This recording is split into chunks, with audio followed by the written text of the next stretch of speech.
العالمين والصلاة والسلام على رسوله الأمين أما بعد صدر افتقار تکم صاحبان مشفقوں اور اپنی اساتذہ کرام اور ہم نشینان بست آج کی اس دورانی محفل میں میرا موضوع خطابت ہے شاعر اسلام ڈاکٹر علامہ عرفان علیہ رحمۃ اللہ نامہ سبق فرقان صداقت کا عدالت کا شجاعت کا سبق فرقان صداقت کا عدالت کا شجاعت کا لیا جائے گا تو کام دنیا کی امامت کا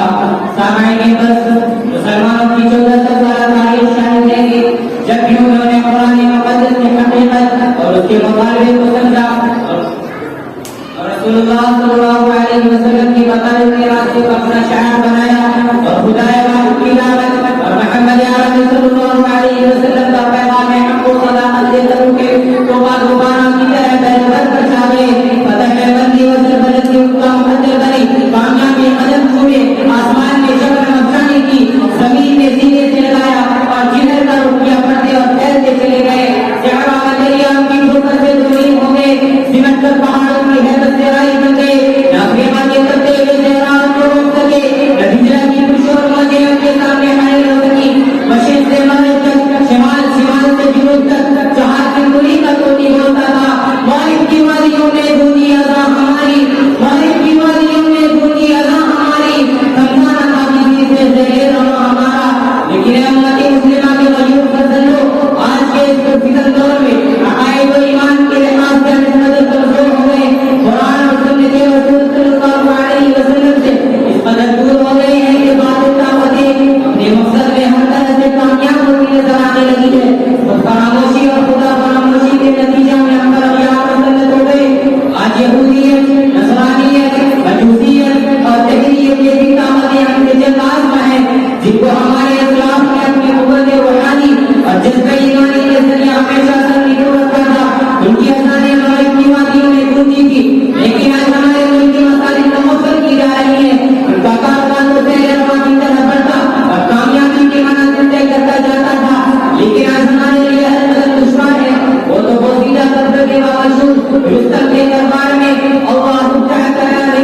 للہ